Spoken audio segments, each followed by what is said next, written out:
Olá, eu sou a Lara, faço parte do time de Human Intelligence aqui da Solids e vou falar para vocês hoje sobre o offboarding.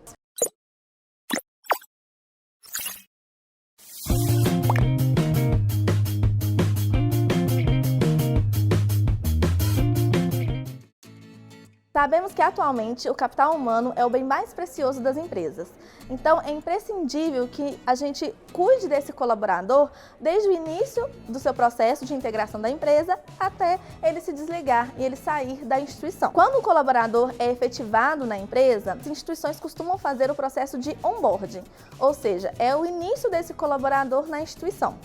Você vai falar um pouquinho sobre o planejamento estratégico da instituição, quais são as atividades desse colaborador no dia a dia, promover a integração na equipe e como que funciona realmente todos os departamentos, qual que é a atividade dele, entre outros assuntos. Então, o objetivo principal do processo de onboarding é garantir que esse colaborador se sinta satisfeito, trazendo mais integração, motivação e até engajamento tanto com a equipe quanto com a empresa. Assim como temos um cuidado ao introduzir um novo membro para a empresa, é preciso que também façamos um processo de desligamento da melhor forma possível.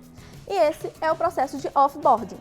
Então, é um momento que você vai fazer com que o desligamento desse colaborador aconteça de forma humana e segura. Atualmente, existem dois motivos de desligamento de um colaborador. Ele pode ser tanto involuntário, ou seja, quando a empresa decide desligar esse colaborador, ou voluntário, quando o colaborador toma a decisão de seguir para um outro desafio profissional. Independente da maneira como o desligamento vai acontecer, se é involuntário ou voluntário, nós devemos ter esse cuidado para que o processo aconteça de forma respeitosa e que a pessoa não se sinta prejudicada ou injustiçada, que todas as informações sejam claras e repassadas de forma bastante humana. A primeira etapa para se estabelecer um processo de offboarding na empresa é realmente estabelecer um fluxo dos processos que essa pessoa vai ter que passar ao se desligar.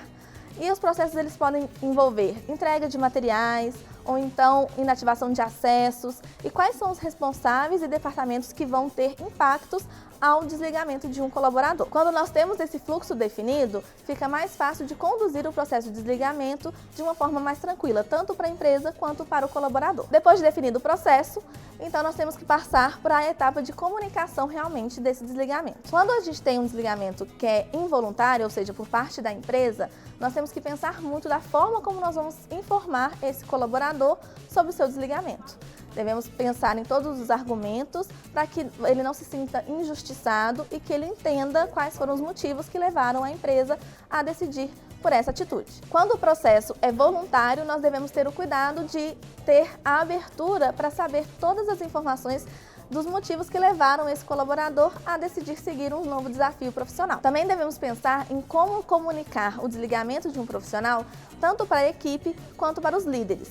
Esse processo ele deve ser feito com muito cuidado para não gerar nenhum ruídos e diferentes interpretações sobre o fato. Por fim, faça uma entrevista de desligamento.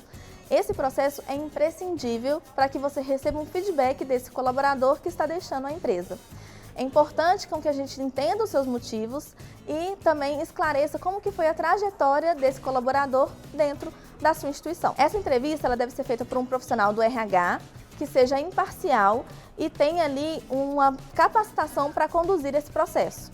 É importante deixar o colaborador à vontade para que ele consiga expor seus sentimentos e suas percepções, para que a gente consiga ter informações para melhorar os processos e questões que não estão bem alinhadas dentro da empresa. Então, como você pode ver, o processo de offboarding é necessário para que você consiga conduzir o processo de desligamento de um colaborador e também ter insumos para cuidar dos colaboradores que vão permanecer na empresa. Esse conceito, então, visa realizar o desligamento de uma forma menos desgastante, tanto para a empresa quanto para o colaborador. Se interessou sobre o assunto e quer saber mais um pouco sobre gestão de pessoas, acesse o nosso site e fique por dentro das nossas novidades.